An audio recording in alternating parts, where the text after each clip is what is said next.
Hello everyone. Welcome to Drishti Judiciary's latest initiative, the Law MCQs program. Practice questions covering legal current affairs, general knowledge, and previous year questions. Let's begin today's session.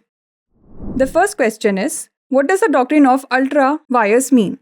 Acting with legal authority, acting beyond legal authority, acting with full consent, or acting under duress. Ultra vires के सिद्धांत का क्या अर्थ है? कानूनी अधिकार के अंतर्गत कार्य करना, कानूनी अधिकार से परे जाकर कार्य करना, पूर्ण सहमति से कार्य करना या दबाव में कार्य करना. The correct answer is option B, acting beyond legal authority.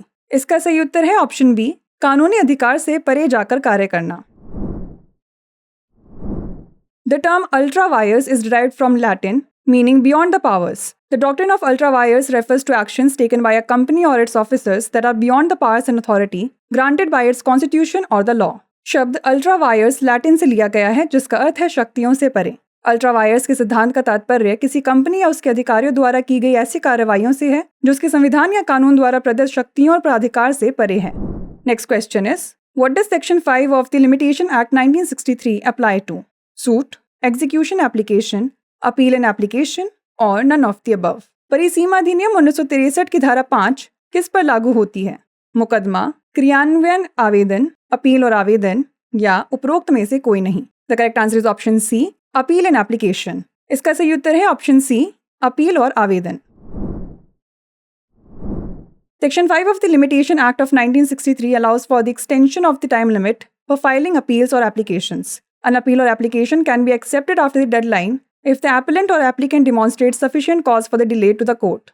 परिसीमा अधिनियम 1963 की धारा 5 अपील या आवेदन दायर करने की समय सीमा बढ़ाने की अनुमति देती है. यदि अपीलकर्ता या आवेदक न्यायालय के समक्ष विलंब के लिए पर्याप्त कारण प्रस्तुत कर दें तो अपील या आवेदन को समय सीमा के बाद भी स्वीकार किया जा सकता है. Next question is, what aspect does section 65 of the BNSS 2023 specifically address?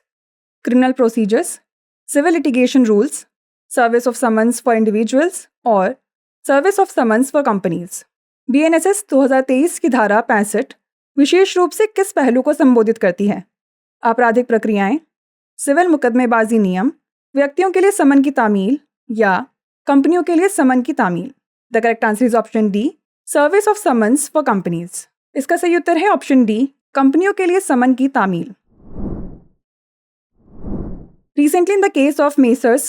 Parthas Textiles and another versus State of UP and another, the Allahabad High Court highlighted changes introduced by Section 65 of the Bharatiya Nagrik Suraksha Sanhita 2023, which broadens the methods for serving summons to companies. Section 65 of the Bharatiya Nagrik Suraksha Sanhita 2023 specifically addresses the service of summons to corporate bodies, firms and societies.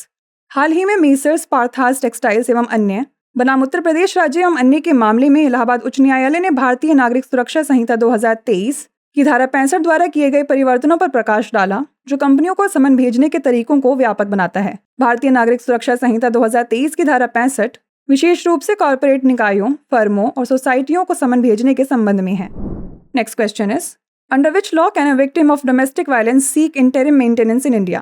Domestic violence act, Hindu marriage act, Indian penal code और guardians and wards act. Bharat में घरेलू हिंसा का शिकार पीड़ित किस कानून के तहत अंतरिम भरण पोषण की मांग कर सकता है?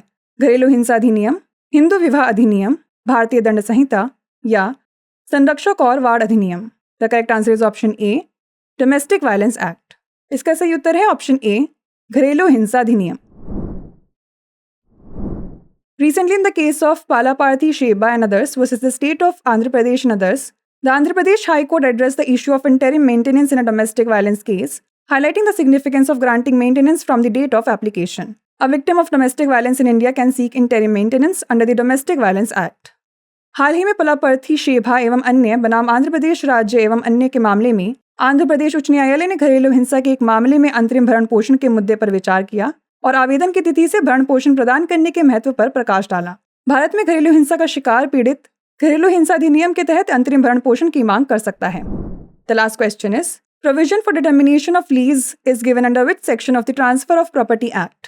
सेक्शन 109, सेक्शन 110, सेक्शन 111 और सेक्शन 112. संपत्ति हस्तांतरण अधिनियम की किस धारा के तहत पट्टे के निर्धारण का प्रावधान दिया गया है? धारा 109, धारा 110, धारा 111 या धारा 112. The correct answer is option C, section 111. इसका सही उत्तर है ऑप्शन सी, धारा 111